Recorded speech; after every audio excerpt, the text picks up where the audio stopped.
Dear Agni Yogis, we are continuing our series on education. Having dealt in the previous videos with mastery of body and thoughts, we shall be talking today about controlling feelings and instincts. Keeping under control emotions follows the same rules as curbing your thinking.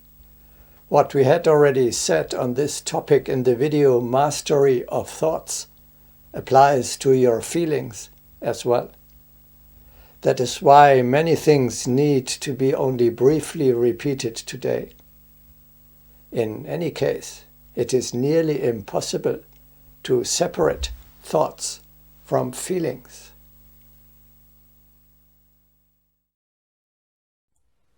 Your feelings are shaped almost exclusively by your thoughts.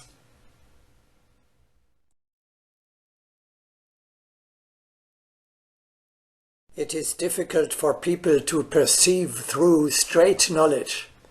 This happens because their feeling has been separated from their thought. But how can feeling exist without its foundation on thought?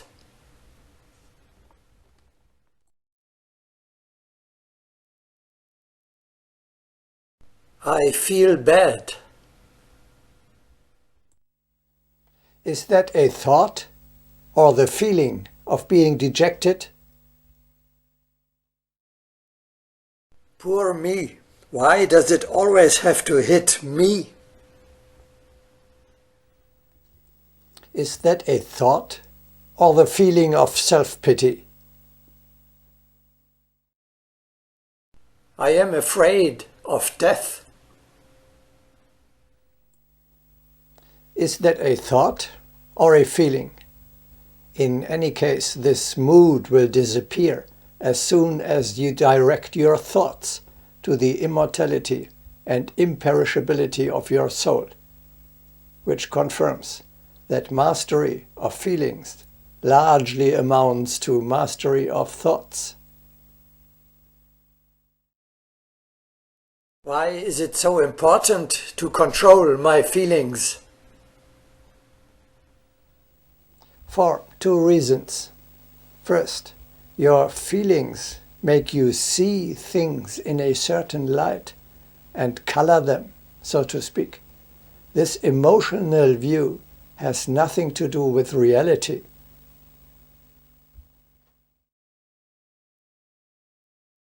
Seekers of truth will realize that the sun is the sun, neither cheerful nor gloomy, but that their inner feelings can color even that great luminary.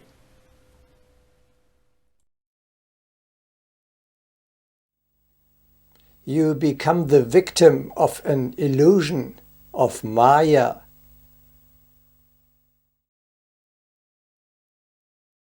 He who has acquired great knowledge will not be tempted by earthly moods.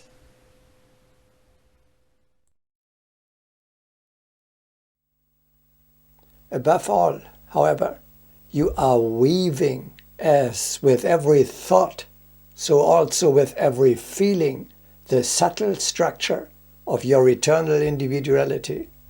In other words, your vibrations. This video contains 19 guiding thoughts or core statements that are of crucial importance for your daily practice. The first one is: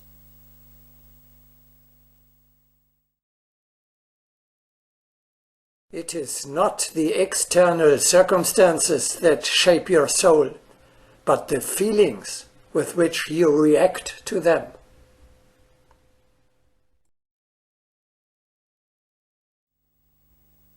Your true being turns beautiful or ugly, not through the circumstances into which you were cast, but through the emotions that you yourself allow to arise and nurture within you as a reaction to the events. The man of the future masters a great art. He keeps his vibration high and maintains his fiery state, whatever happens to him. That means, among other things, he controls his feelings.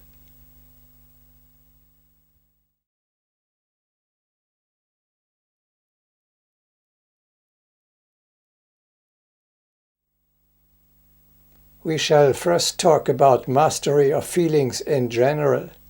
Later, in the second part, we will deal particularly with individual emotions.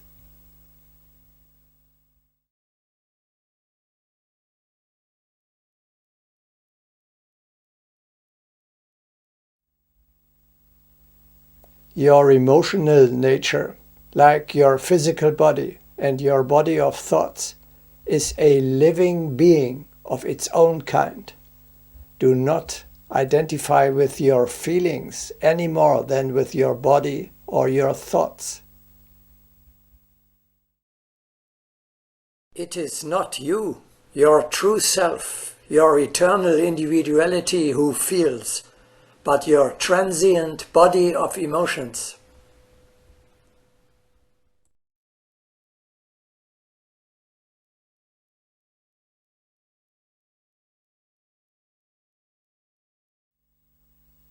The first step to controlling feelings is the constant observation and monitoring of their ever-changing activity. Initially, you do nothing more than watch them objectively from above, from the standpoint of your eternal individuality. Without any intention or judgment, you just ascertain what is going on within you.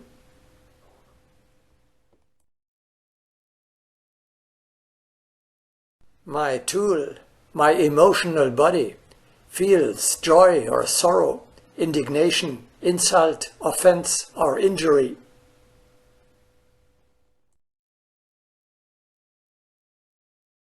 The first duty is to watch one's own feelings.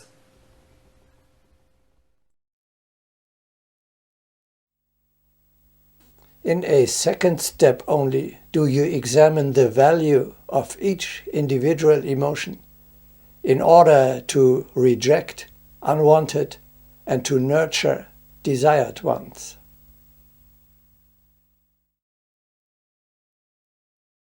One should break away from personal expressions as from harmful habits. A feeling which has been tempered in the fire of hierarchy will not become distorted. Thus learn how to balance feelings on the truest scales. Much patience is needed in order to be able, without losing the feeling and the heart, to check upon their quality on the scale of hierarchy.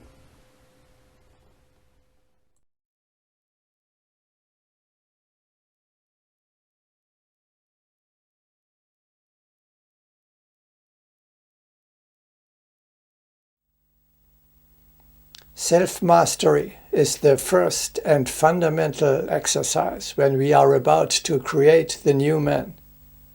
As long as the body, the brother donkey, may deal with its master, the eternal individuality, as it pleases, the latter will never develop and always be suppressed in its true needs.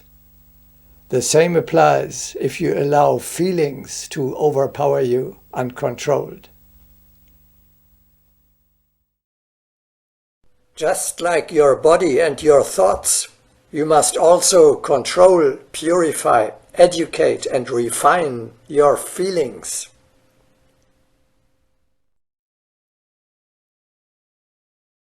You do not allow your feelings to enslave you. Instead, you learn how to master them.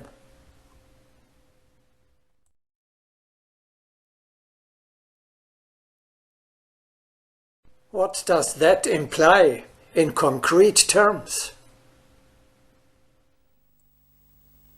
Your soul determines whether your body of feelings may express itself through joy or lamentation. If your higher self is strong, It allows only positive, noble, beautiful feelings to arise and reject bad, negative, undesirable ones.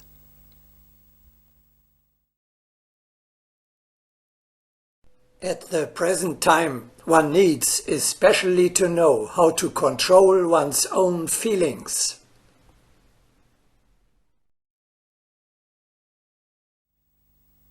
Normal earthly life, when many attacks threaten your mental balance, offers you every new day countless opportunities to perfect the control of your feelings.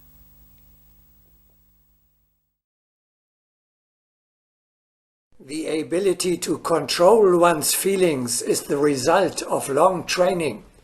It can be achieved in the midst of everyday life, when one experiences many occasions for the disturbance of equilibrium.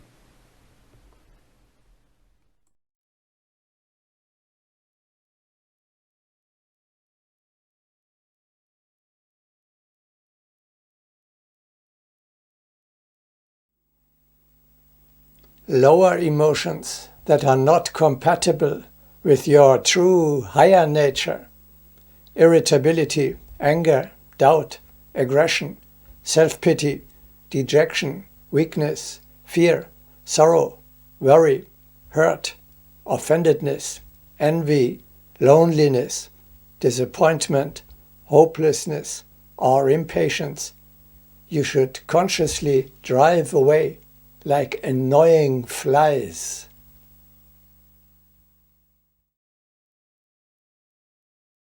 In everyday life there exists a routine of resentment. It must be recognized and ejected as a most noxious insect. Petty earthly feelings are turned into a fiery Gehenna.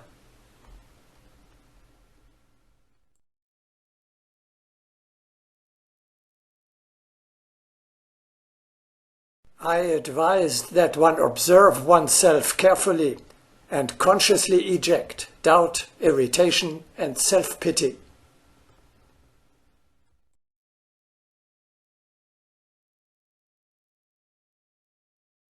If an undesirable feeling succeeds in asserting itself, your eternal self has suffered defeat.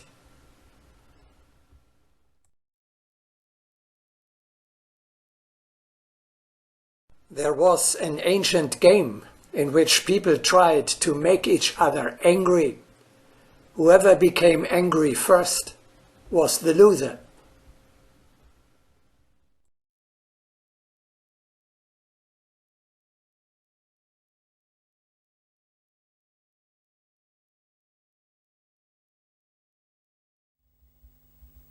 Extend the periods of time in which you remain without negative feelings.